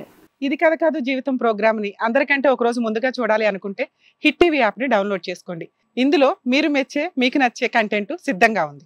Sir madam. విన్నారు కదా సార్, మీరేమంటారు? రిట్రోస్పెక్టివ్గా చూసుకుని where things have gone wrong అనేది మనం చూడాలమ్మా. ఓకే, ఏంటి కాజు కాన్సిక్వెన్స్ అంటే కారణం ఏంటి, పరిణామం ఏంటి. ఇది ఏంటంటే చూసేటటువంటి చాలా మందికి అర్థం కావాల్సింది ఏంటంటే మీరు ఒక పేదరికం నుంచి వచ్చారు, చాలా కష్టపడి మీ తల్లిదండ్రులు ఈ స్థాయి వరకు తీసుకొచ్చారు, MBA ఫైనాన్స్ చేయించారు, చదివించారు. ఒక అబ్బాయి పరిగెట్టుకుంటూ ఒక real estate second hand car dealing చేసేటటువంటి అబ్బాయి కొద్ది పేరున్నటువంటి కుటుంబం లేదంటే ఉన్నత కుటుంబం ఏదో కుటుంబం వచ్చి పరిగెట్టుకుని మీ వరకు ఎందుకు వస్తున్నాడు అనేది ఫస్ట్ మనం ప్రశ్నించుకోవాల్సినటువంటి అంశం. ఇక్కడ ఎవరో చనిపోయారు కాబట్టి మేము వాకప్ చేయలేదు అంటే కనుక చనిపోవటం అనేది ఎంత పెద్ద ఇష్యూయో నీ జీవితం తీసుకెళ్ళి ఒక మనిషి చేతిలో ఎంక్వైరీ లేకుండా పెట్టడం అనేది కూడా అంతే పెద్ద ఇష్యూ అన్నట్టుగా నేను అనుకుంటా. ఇక్కడ ఏం ఎంక్వైరీ జరిగింది? ఏమీ ఎంక్వైరీ చేయలేదు. పైకి కనిపించేటటువంటి సాధ్యత మీకు ఏదైతే పైన కనిపిస్తున్నాయి చూడండి, అంటే మీరు లగ్జరీ అని అన్నారు ఇందాకటి నుంచి. ఏ లగ్జరీ అయితే కనుక అతను బ్రతికి ఆ లగ్జరీని కాపాడుకునేటటువంటి ప్రయత్నం చేశాడో before marriage or after marriage, ఆ లగ్జరీని చూసే మీరు కూడా పడిపోయారు. పడిపోవటం అంటే నమ్మారు, ఓకే ఇంత లగ్జరీస్గా బతుకుతున్నాడు, ఆ సూట్ ఏంటి, ఆ బూట్ ఏంటి, ఆ కార్ ఏంటి, ఆ స్టైల్ ఏంటి, ఇవన్నీ ఉన్నాయి అంటే కనుక పైకి ఇవి కనిపిస్తున్నాయి అంటే కనుక బ్యాక్గ్రౌండ్లో చాలా స్టేబుల్ ఫ్యామిలీ అన్నట్టుగా నువ్వు అనుకున్నావు. పేదరికం నుంచి వచ్చి చిన్న ఉద్యోగం చేసుకునేటటువంటి మీ నాన్నగారు అనుకున్నారు, మీ అమ్మగారు అనుకున్నారు. అంటే ఇక్కడ ఏమైందంటే first of all assumptions basis మీద అసలు ప్రయాణం అనేది మొదలుపెట్టిందమ్మా. ఎవిడెన్స్ బేస్ మీద స్టార్ట్ అవ్వలేదు. అజంప్షన్ అంటే కనుక ఊహ, పైకి కనిపించేటటువంటిది నమ్మి లోపల ఏముందో అనే తవ్వకపోవటం. దీనికి ప్రధానంగా 2 కారణాలు. ఒకటి ఆ అబ్బాయి చూపెట్టినటువంటి స్టైలు, వెయిట్. రెండోది ఏంటంటే కనుక అరే ఇది నిజంగా ఉందా, ఈ స్టైల్ అనేది నిజంగా ఉందా, ఇది పైకి కనిపించేటటువంటిదా లేదంటే లోపల ఏమీ లేదా, డొల్లా పైన పొటారం లోన్ లొటారం అంటారు, అదా ఈ కేసు అనేటటువంటిది ప్రశ్నిస్తే కనుక చేతికి అందినటువంటి గొప్ప సంబంధం పోతాదేమో అనేటటువంటి ఒక అభద్రత. మూడో అంశం ఏంటంటే కనుక అసలు అడగటానికి ఎవరున్నారు మీ ఇంట్లో? బాబు నువ్వు ఎవరివి, నువ్వు ఎక్కడి నుంచి వచ్చావు, నీ పుట్టుకేంటి, నీ గోత్రం ఏంటి, నువ్వు ఎక్కడ పుట్టావు, ఎక్కడ పెరిగావు, అసలు ఉన్నది నీదా పక్కనోడదా, నీ సూట్ నీదా, అద్దెకి తెచ్చుకున్నావా, ఇది అడిగేదానికి ఎవరున్నారు? ఎవరు లేరు.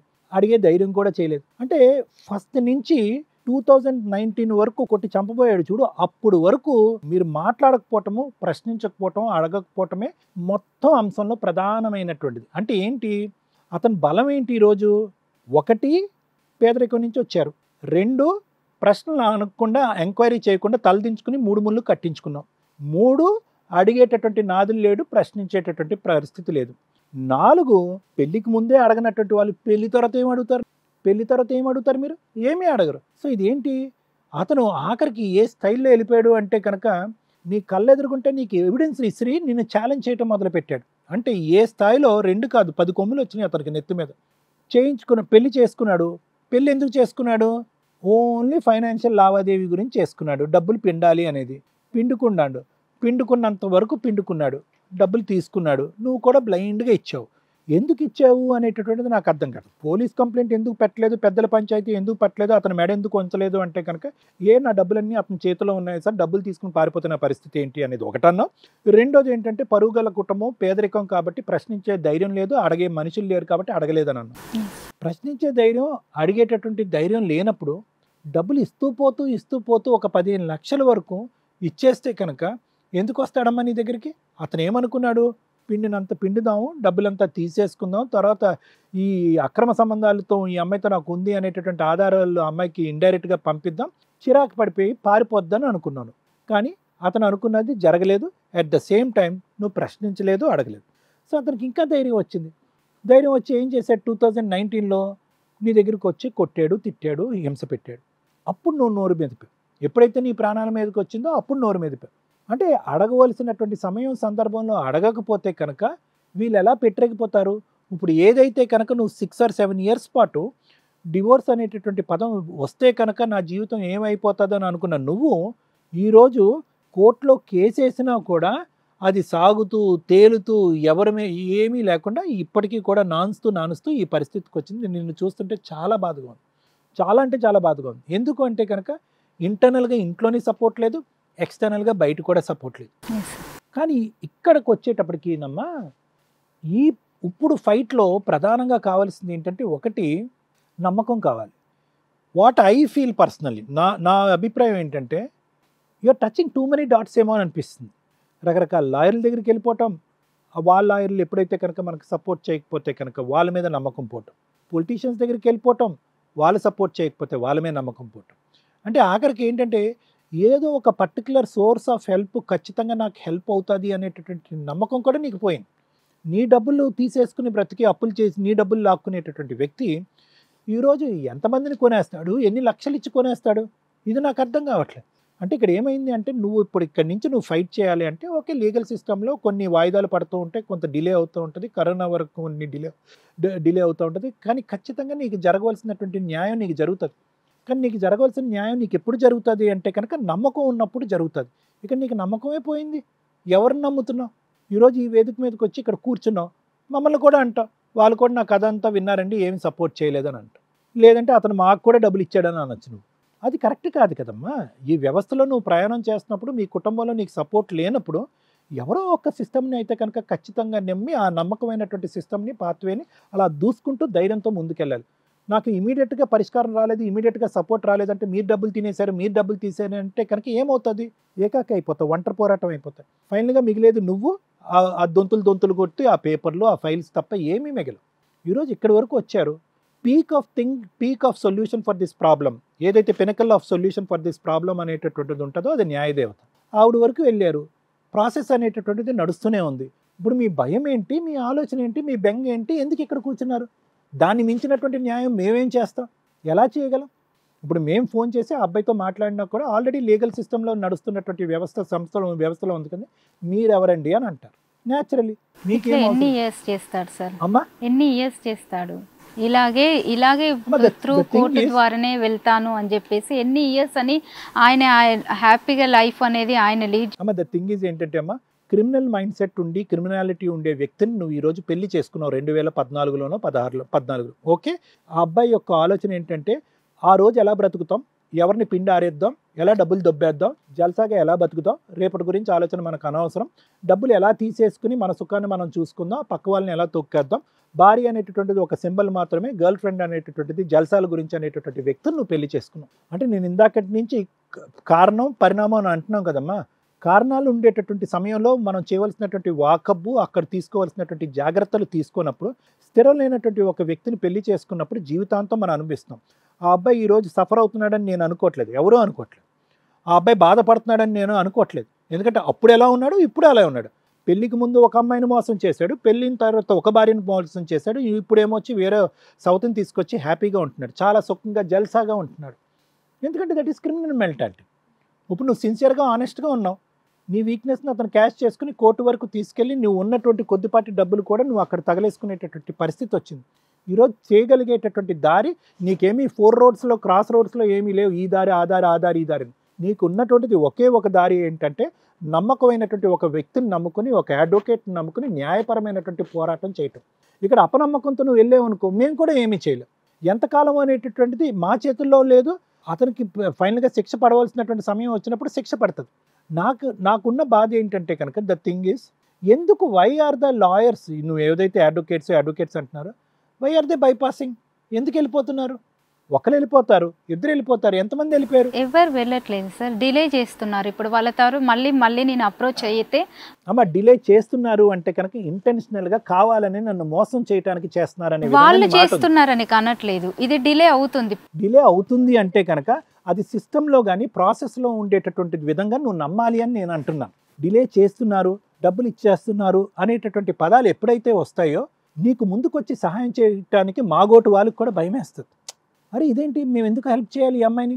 న్యాయ వ్యవస్థలు కరెక్ట్గా లేదు అని అంటుంది, లాయర్స్ కరెక్ట్గా లేదు అంటుంది, వచ్చినటువంటి పొలిటీషియన్స్ కరెక్ట్గా లేరు అని అంటుంది, తల్లిదండ్రులు హెల్ప్ లేదు అని అంటుంది, అతనేమో వాయిదాలు చేసుకుని పారిపోతున్నా అంటే భర్త మోసమే, ప్రపంచం అంతా కూడా మోసమేనా నాన్న? కాదుగా. సో నేనేమంటున్నానంటే ఈ ఫైట్ చేయాలి అంటే కనుక ఎవరో ఒకరిని నువ్వు నమ్మాలి, నీకు ఆ పేషెన్స్ ఉండాలి. లేదు ఫైట్ చేయను అని అనుకుంటే కనుక వద్దు, అటువంటి వ్యక్తితో నాకు ఎటువంటి సంబంధం లేదు, అటువంటి మూర్ఖుడితో నేను బతకాలని అనుకోవట్లేదు, నా గురించి నేను బతుకుతాను, నేను చదువుకున్న చదువు గురించి నేను బతుకుతాను, నా వ్యక్తిత్వం గురించి నేను బతుకుతాను అంటే కనుక ఎందుకు వచ్చిన పోరాటం అది? డబ్బుల గురించా ఈ పోరాటం? పెళ్లి గురించా ఈ పోరాటం? నాకు ఇంకా అర్థం కావట్లేదు. డబ్బుల గురించే అయితే కనుక డబ్బుల గురించి అయితే కనుక అది వేరే పోరాటం. అతను కావాలి అని అనుకుంటే కనుక దాన్ని నేను ఏమంటానో ఆ పదం నాకు వాడటం ఇష్టం లేదు, అదే అని నేను అనుకుంటాను. ఏమిది నీ MBA ఫైనాన్స్ 2014లో అయిపోయింది, అప్పటి నుంచి నువ్వు ఇప్పుడు వరకు ఉద్యోగం లేదు, సద్యోగం లేదు, ఏమీ లేదు, గాలికి తిరుగుతున్నావు. నిజంగానమ్మా ఆ చదువుని నమ్ముకుని, ఆ సర్టిఫికేట్ని, ఆ డిగ్రీని నమ్ముకుంటే కనుక శుభ్రంగా నీకు బ్యాంక్ బ్యాలెన్స్ శుభ్రంగా ఉండేది, ఆ డబ్బులతో బోల్డ్ అని పనులు చేసుకునేది. ఉద్యోగం ఏమైపోయింది తల్లి? ఏం పాపం చేసింది సరస్వతీదేవి నీకు? ఏం తప్పు చేసింది? ఎందుకు అది నమ్ముకున్నటువంటి దాన్ని ఏదో ఒక పార్ట్ టైం జాబో, ఒక ఆన్లైన్ జాబో, ఒక కంప్యూటర్ జాబో కొట్టుకుంటే నెలకి ఒక 20,000 25,000 వస్తాయి, దర్జాగా వస్తాయి డబ్బులు. 2014లో ఇది 2025, 11 years సీనియారిటీ ఉండేది నీకు. అంటే నేను అనేది ఏంటంటే తప్పుగా అనుకోవద్దమ్మా. ఎక్కడైతే ఏదైతే ఏ పోరాటం అయితే పనికిరాదో ఆ పోరాటం చేస్తున్నట్టు నాకు అనిపిస్తుంది. ఏ వ్యక్తి గురించి అయితే 0.5% నీ సమయం, నీ టైము, నీ ఇంటెలిజెన్స్ వాడకూడదో ఆ వ్యక్తి మీద నువ్వు వాడుతున్నావు అని నాకు అనిపిస్తుంది. ఎవరినన్నా ఒక 20 మందిని ఒక్కరినైనా కూడా ఈ అమ్మాయి వెళ్ళి ఆ అబ్బాయితో ఉంటాం కరెక్ట్, ఈ పెళ్లి ముందుకెళ్ళాలని ఒక్కరు అంటారా? నీ వ్యవస్థ చూసిన, నీ పరిస్థితి చూసిన వాళ్ళు అందరూ నవ్వుతారు. ఈ కేసు ఎప్పుడో 2016లోనే పెట్టుకుంటే బాగుండేది, అప్పుడే విడాకులు అయిపోయి హ్యాపీగా ఉండేదని అనుకుని ఉంటారు. సో నేనేమంటున్నానంటే లీగల్గా పోరాడాలి అంటే ఒక నమ్మకంతో ముందుకెళ్ళి పోరాడు. లేదు పోరాడలేనని అనుకో, వద్దురా బాబు నీకు ఒక దండం అని చెప్పి అందులో బయటకు వచ్చి నీ చదువుకుని నీ కాళ్ళ మీద నువ్వు నిలబెట్టడానికి ప్రయత్నం చేయి. ఎంతమ్మ ఇప్పుడు వయసు మీకు? 36. 11 years of influential and very quality life waste అయింది అనేది నా అభిప్రాయం. Thank you madam. Hypothetical questions అడిగే వాళ్ళు ఎవరు మా స్టేజ్ మీదకి రాకండి. 99.9% ఈ స్టేజ్ని నమ్ముకొని వచ్చిన వాళ్ళు హ్యాపీగానే వెళ్తారు. అది ప్రాపర్ కౌన్సిలింగ్ ద్వారా కానీ, ఆన్సర్ ద్వారా కానీ, సపోర్ట్ ద్వారా కానీ. ఎక్కడ అవ్వడానికి అవకాశం ఉన్నా కూడా ఇక్కడికి వచ్చేసి ఆన్సర్ లేని క్వశ్చన్స్ కొన్ని అడిగితే అయినా కూడా మేము ఓపికగా సమాధానం చెప్తాం. ఏంటి తను అడిగిన ఒక క్వశ్చన్ లీగల్గా ఎందుకు డిలే అవుతుంది, మా లైఫ్ వేస్ట్ అవుతుంది కదా అని. దానికే మా వంతు ప్రయత్నంగా ఈ స్టేజ్ మీద కొంత షార్ట్ టైంలో కొంతమందివి ఎక్కడో మహాసముద్రంలో నీటి బొట్టు మేము చేస్తున్న సొల్యూషన్. మేబీ మీకు వందల ఎపిసోడ్లు నేను నీటి బొట్టుతో పోలుస్తున్నానంటే బయట సమాజంలో ఎన్ని కేసులు ఉన్నాయి, ఎంతమంది సఫర్ అవుతున్నారో ఒక్కసారి రియలైజ్ అవ్వండి. ఇలా కన్సల్టేషన్లు తీసుకున్నప్పుడు లేకపోతే కేసులు ఫైల్ చేసినప్పుడు 5 years 6 years ఒక్క family dispute case minimum 3 to 6 years కోర్టులో నడుస్తుంది. ఇంకా 1 year ఎక్స్ట్రానే నడుస్తుందేమో. అవతల వాళ్ళు రాకపోతే మీకు ఎక్స్పార్టీ ఆర్డర్స్, మేడం మీరు కూడా వినండి, ఎక్స్పార్టీ ఆర్డర్స్ కొంచెం త్వరగా రావడానికి అవకాశం ఉందే తప్ప ఒక ఫ్యామిలీ మ్యాటర్ అబ్బాయి వేసినా అమ్మాయి వేసినా more than 5 years minimum 5 years అనేది కామన్గా ఉంది. తక్కువ 3 to 5 years అని ఫిక్స్ అవ్వండి, ఇంకెక్కువే ఉంటుంది తప్ప తగ్గదు. ఎందుకు అంటే ఎవరికి వాళ్ళు మేమే కరెక్ట్. లా ఒక ఫెసిలిటీ ఇచ్చేసింది. ఫ్యామిలీ కేసుల్లో అమ్మాయికి 3-4 కేసులు వేసుకునే రైట్స్, ఆ అబ్బాయికి 1-2 కేసులు వేసుకునే రైట్స్, ఇవన్నీ కలిపి ఒక ఫ్యామిలీ మ్యాటర్కి 6 కేసులు రన్ అవుతుంటే కుప్పలు తెప్పల కేసులు ఈ రోజున కోర్టుల్లో. ఫ్యామిలీ కోర్ట్స్ జడ్జెస్ చచ్చిపోతున్నారు చేయలేక, సైకలాజికల్గా వాళ్ళకి నరకం కనిపిస్తుంది. మీకొక్కళ్ళకే ఈ ప్రాబ్లం. రోజుకి 100 కేసులు చూస్తున్న జడ్జెస్ పరిస్థితి, అక్కడ ఉన్న స్టాఫ్ పరిస్థితి ఎలా ఉంటుందో ఒకసారి ఆలోచించండి. లా సిస్టమ్ అలా ఉంది. లా సిస్టంలో మార్పు రావాలి అంటే మీరు ఇక్కడికి వచ్చి ఒక హైపోథెటికల్ క్వశ్చన్ వేసేసి ఒకసారి పెళ్ళయింది కాబట్టి ఎలా అయినా మేము భర్తతోటే కలిసి ఉండాలనే భార్యలు, ఒకసారి పెళ్ళయింది 2 పిల్లలు ఉన్నారు కాబట్టి ఎలా అన్నా అమ్మాయి నా కాళ్ళ దగ్గరే బతుకుండాలి అనే భర్తలు, మేము ఎంత కట్నం పెట్టి ఎంత పెళ్లి ఖర్చులు పెట్టి పెళ్లి చేసుకున్నాం కాబట్టి పెళ్లి చేసుకునేదే భర్తతో కలిసి ఉండడానికంటే మా లైఫ్లో ఎవ్వరు, మా వంశంలో ఎవరు విడాకులు తీసుకోలేదు అనే క్వశ్చన్స్కి కొన్నిట్లకి ఆన్సరే ఉండదు. అలాగే ఇంకొన్ని కోర్టుల్లో ఇన్ని సంవత్సరాలు పడితే మా లైఫ్ ఏదైతే మంచి లైఫ్ స్పాన్ ఉంటుందో అది మొత్తం స్పాయిల్ అయిపోతుంది. పోనీ అలా అని మీ ఇంట్లోనే మీ కూతురు ఇలా కేసులు వేసి ఒక వ్యక్తిని 5 ఏళ్ళు సఫర్ చేస్తుంది, పర్వాలేదు. అదే మీ కొడుకుని కోడలు సఫర్ చేస్తున్నప్పుడు మీ దగ్గర ఆన్సర్, అమ్మో నా కొడుకు జీవితం 5 ఏళ్ళు నాశనం అయిపోయింది. మీ దగ్గరే ఉన్న ఆన్సర్లు నిలబెడితే కాపురం నిలబెట్టుకోవాలా, లేకపోతే సెల్ఫ్ రెస్పెక్ట్తో బతకాలి. వేరే కంట్రీస్లో బిలో 2 years మ్యారిటల్ రిలేషన్ ఉన్న వాళ్ళకి ఎటువంటి కాంపెన్సేషన్స్ ఉండవు, 3 to 6 monthsలో డైవర్స్ వచ్చేస్తాయి. ఆ సిస్టమ్ మన దగ్గర వస్తే మీరు యాక్సెప్ట్ చేస్తారా? చెయ్యరు. ఎందుకంటే మనం కుటుంబ వ్యవస్థకి ఎక్కువ ఇంపార్టెన్స్ ఇస్తాం కాబట్టి. స్టిల్ ఇప్పటికీ కూడా కోర్టుల్లో కౌన్సిలింగ్స్ విపరీతంగా ఇస్తారు. ప్రతి కేసులోనూ కౌన్సిలింగ్ ఉంటుంది. ఎలా అయినా వీళ్ళని కలుపుదాం, కనీసం కొంచెం డ్రాగ్ ఆన్ చేస్తే ఏమన్నా వీళ్ళు కలుస్తారేమో అనే ఆశ మరి లీగల్ డిపార్ట్మెంట్లకి, లా ఎక్స్పర్ట్స్కి ఉండడం వల్ల మ్యారిటల్ డిస్ప్యూట్స్లో ఈ మాదిరి ఉందేమో. ఇలా క్వశ్చన్స్ వేసే వాళ్ళందరికీ మీరే సమాధానం చెప్పాలి, ఎందుకంటే మేము చెప్తున్నా వాళ్ళకి అర్థం కాదు. కానీ నేను కూడా అడుగుతున్నాను అదే క్వశ్చన్.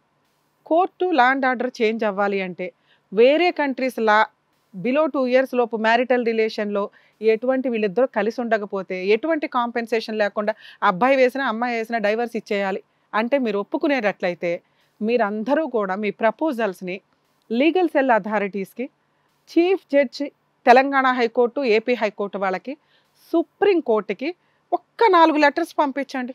మీ వంతు ప్రయత్నం మీరు.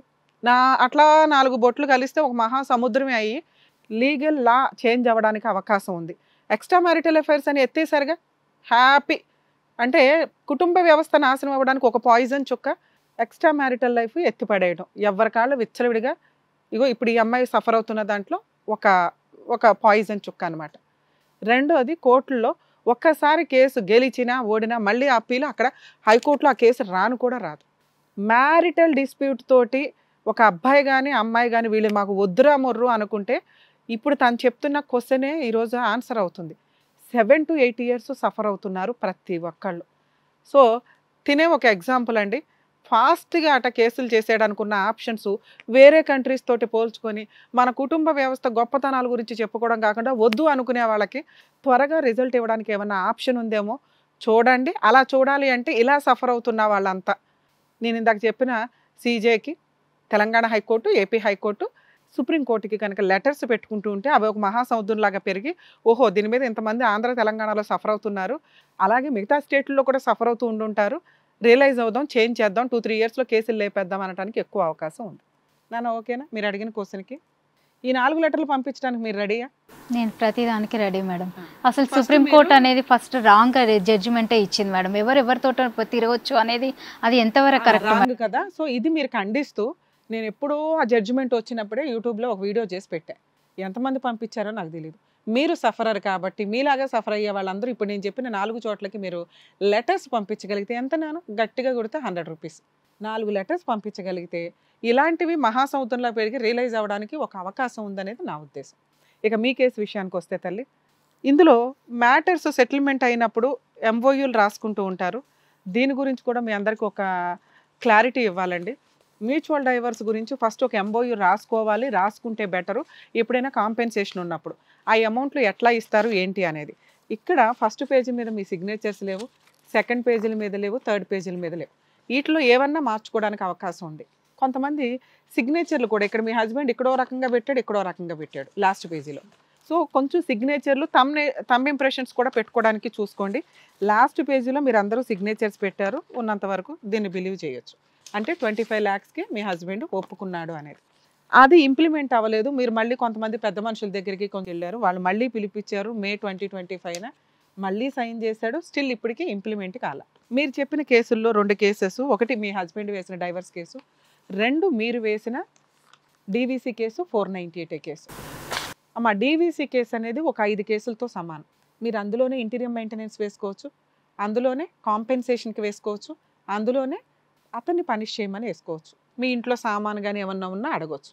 అతను వేసిన డైవర్స్ కేసు జడ్జి కొట్టేయడం కాదు, ఇతను ప్రాపర్గా కంటెస్ట్ చేయకపోవడం వల్ల, ఇతను ప్రాపర్గా రిప్రజెంటేషన్లు చేసుకోకపోవడం వల్ల, చేయాల్సిన పని చేయకపోవడం వల్ల జడ్జి డిస్మిస్ చేశారు. సో డిస్మిస్ ఫర్ డిఫాల్ట్ అని ఉన్నప్పుడు దాన్ని రిస్టోర్ చేసుకోవడానికి అవకాశం ఉంది.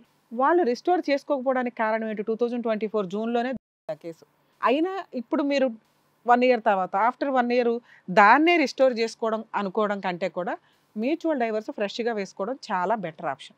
ఆ పని చెయ్యాల ఇప్పటిదాకా. దాన్ని రిస్టోర్ చేయడానికి మీ చేత ఒక సైన్ తీసుకున్నారే తప్ప. ఇప్పుడు మీకున్న ఆప్షను డొమెస్టిక్ వైలెన్స్ కేసులో ఇంటీరియర్ మెయింటెనెన్స్ వేశారా లేదా చూసుకోండి. వెయ్యకపోతే ఇప్పుడు వేయించడానికి చూడండి. నువ్వు కాపురం నిలబెట్టుకోవడానికి 2014 నుంచి 19 దాకా ప్రయత్నించావు. ఎందుకంటే మీరు కానీ మీ హస్బెండ్ కానీ చెప్పింది వితిన్ ఫ్యూ మంత్స్లోనే మీ మధ్య గొడవలు జరిగినాయని మీ కౌంటర్లో కానీ పోనీ ఓకే కేసు గురించి చెప్పారు అనుకుందాం. ఇక్కడ మీరు రియల్గా చెప్పింది 2 ఇయర్స్ అయితే బాగున్నామండి అని. తర్వాత అబ్బాయి ఎంత హెరాస్మెంట్ చేస్తున్నా కూడా నిలబెట్టుకోవడానికే ప్రయత్నించావు. అక్కడ వరకు ఒక స్త్రీగా ఓకే.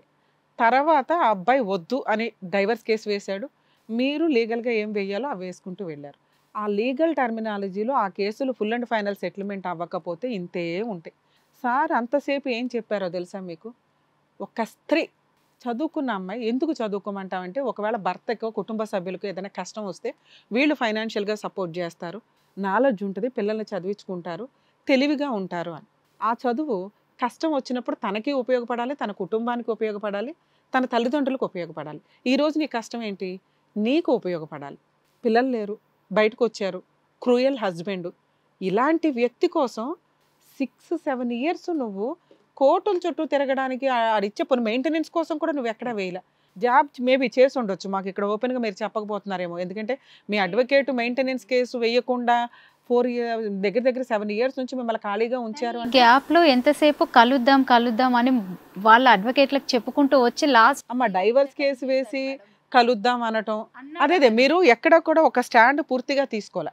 ఇలాంటి భర్తతో ఉండడం కుదురుతుందా? రాంగ్, అది జరిగే పని కాదు. మీరు డే 1 నుంచి క్రూయాలిటీ సివియర్గా ఉన్నా కూడా మీరు ఎక్కడ ఒక అడుగు బయటకేసి కేసులు ఫైల్ చేయలే. అలా అని బిక్కుబిక్కుమంటున్నారు. భర్త దగ్గరికి వెళ్ళడానికి బిక్కుబిక్కుమంటున్నారు, భర్త లేకపోతే బతకలేనంటున్నారు. ఈ రెండు వేరు కదా, ఒకే దాంట్లో ఉండడం కుదరదు. అసలు మిమ్మల్ని యాక్సెప్ట్ చేయడానికి మీ హస్బెండ్ రెడీగా లేరు. ఆయన చెప్తున్న ఎలిగేషన్స్ ఏంటి? మీరు కనీసం వాళ్ళ ఇంట్లో వాళ్ళని ఎంటర్టైన్ చేయరు, సపరేట్ ఫ్యామిలీ అడుగుతారు, వాళ్ళ రిలేటివ్స్ కానీ వాళ్ళ అమ్మ నాన్న కానీ వాళ్ళ వాళ్ళు ఎవ్వరు వచ్చినా కూడా మీరు 1 day కూడా వాళ్ళని సరిగ్గా చూడలేదని. మీ ఎలిగేషన్స్ ఏంటి? ఆయనకి అక్రమ సంబంధం ఉంది, ఉన్న పలానా అమ్మాయితోటి అతను తిరుగుతున్నాడు అనేది మీ కౌంటర్లో మీరు ఇచ్చిన ఎలిగేషన్స్. ఇవన్నీ ఎట్లా అంటే మ్యారిటల్ ఇది స్పాయిల్ అయిపోయింది. మీరు కనీసం మాకు ఇంత సినిమా ఒకటి చెప్పారు చూసారా, 4th floor నుంచి తోసేద్దాం అనుకున్నారు, చంపేపోతే నేను ఇట్లా వాచ్మ్యాన్ చౌరాస్తా, ఇవేమి మీరు కౌంటర్లో చెప్పలా? అది ఎంత స్ట్రాంగ్ పాయింట్ అమ్మా, అవి చెప్పాలిగా మీ అడ్వకేట్. మాకు ఇంత బాగా చెప్పావు కదా ఇక్కడ, అది ఆ రోజుకి ఇంకా స్ట్రాంగ్ పాయింట్. తెలియలేదు మేడం, వాళ్ళకి చెప్పాను, మరి వాళ్ళు ఎందుకు ఇలా రాశారు? ఆ పాయింట్స్ వేసిన మీరు ఇక్కడ మా స్టేజ్ మీద చెప్పినవి ఏమి అందులో చాలా సింపుల్ కౌంటర్. ఆయన వేసిన దానికి మీరు ఒక ఎలిగేషన్స్ ఇచ్చారు, ఓకే అట్లా అయినా ఆయనకి డైవర్స్ రాలా. కానీ ఇప్పుడు ఆయన పొజిషన్ ఏంటి? ఇంకో అమ్మాయిని ఎంటర్టైన్ చేస్తూ సహజీవనంలో హ్యాపీగా బతికేస్తున్నాడు. ఇది నీకు ఇంకా ప్రెషర్ పెరుగుతుంది. నా లైఫ్ మొత్తం స్పాయిల్ అయిపోయింది, వాడు మాత్రం ఉన్నంతలో ఒక అమ్మాయిని పెట్టుకొని హ్యాపీగా ఫుడ్ తింటున్నాడు, సంతోషంగా ఉన్నాడు. సో మనం ఇక్కడ ఆలోచన విధానం మార్చుకుంటే ఇట్లాంటి వాటికి ఆన్సర్ దొరికింది. ఎందుకంటే ఎవరో వచ్చి కాపాడేయాలి, ఆ కాపాడిన వాళ్ళని మీరు డౌట్ పడ్డారు.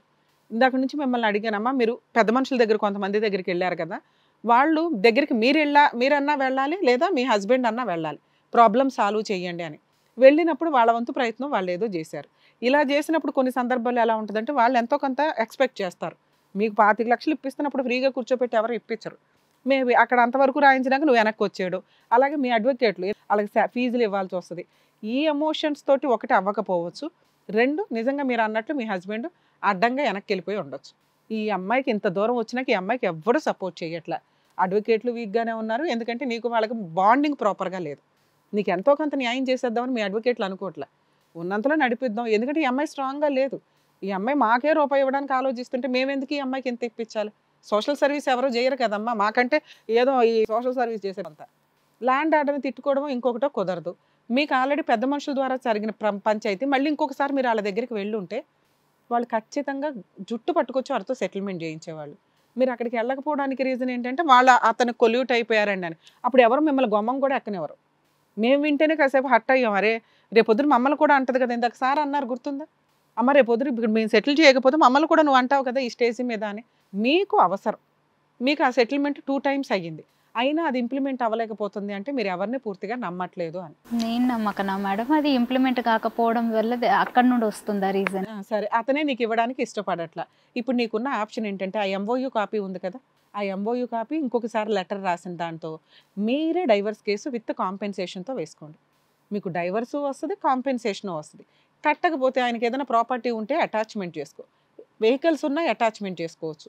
మీరు పోరాటం చేస్తే 100% వచ్చేవి ఇది. మీరు పోరాటం ప్రాపర్గా వెళ్ళట్లా, మీ అడ్వకేట్లది కానీ మీది కానీ. 2 ఇందాక మీరు అన్నది కరెక్టే తల్లి, కోర్టుల్లో జడ్జెస్ ఉండట్లేదు, డేట్లు ఆటోమేటిక్గా వస్తున్నాయి.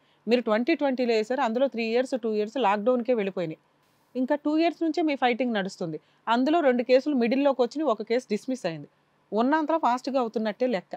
ఇప్పుడు అతను ఇవ్వడం ఎందుకు, అతను ఇంకా డైవర్స్ వేయడు, ఎందుకంటే అతనికి అవసరంలే, నువ్వేమి చేయలేకపోతున్నావు. అతను ఇంటీరియర్ మెయింటెనెన్స్కి వేసుకోండి, డైవర్స్ కేసు విత్ కాంపెన్సేషన్తో వేసుకోండి.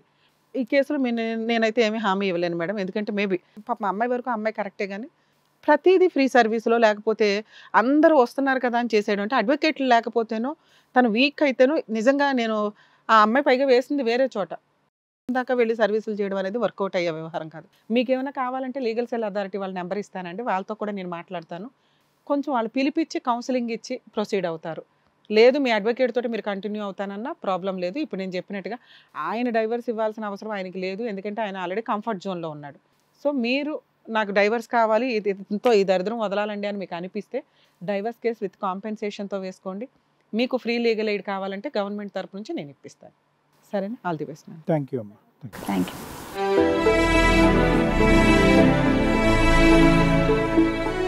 Thank you so much doctor గారు. Thank you Thank so you, much madam. Advocate madam. ఏ డౌట్స్తో అయితే వచ్చారో ఆ డౌట్స్ క్లియర్ చేసి పంపించినందుకు. మరో కథతో మళ్ళీ కలుద్దాం. ఈ కార్యక్రమాన్ని ఇంతగా అభిమానిస్తున్న ప్రతి ఒక్కరికి కూడా శిరస్సు ఉంచి నమస్కరిస్తున్నాము. ఈ సందర్భంగా మీ అందరితో నేను ఒక విషయాన్ని పంచుకోవాలి అనుకుంటున్నాను. మేము చేసేటటువంటి ఇది కథ కాదు జీవితం కార్యక్రమం ద్వారా ఎంతో మందికి ప్రత్యక్షంగాను పరోక్షంగాను సహాయం అందుతుందని భావిస్తున్నాం. ఎక్కడ ఉండి ఇక్కడికి రాలేని ఎంతో మందికి అడ్వకేట్ రమ్య మేడం గారు, సైకియాట్రిస్ట్ డాక్టర్ కళ్యాణ్ చక్రవర్తి గారు ఇచ్చేటటువంటి సూచనల ద్వారా వాళ్ళ జీవితాల్లో ఎలాంటి మార్పులు తెచ్చుకుంటే ఆనందంగా ఉంటారో అలాంటి మార్పులు తెచ్చుకుంటున్నారు. మా ఆశయం ఒకటే, అందరూ బాగుండాలి, అందులో మేము ఉండాలి. ఇది కథ కాదు జీవితం ప్రోగ్రామ్ అందరికంటే ఒక రోజు ముందుగా మీరు చూడాలి అనుకుంటే వెంటనే డౌన్లోడ్ చేయండి హిట్ టీవీ యాప్. ఇందులో మీరు నచ్చే మెచ్చే కంటెంట్ సిద్ధంగా ఉంది. మరి ఇంకెందుకు ఆలస్యం, వెంటనే డౌన్లోడ్ చేసుకోండి హిట్ టీవీ యాప్.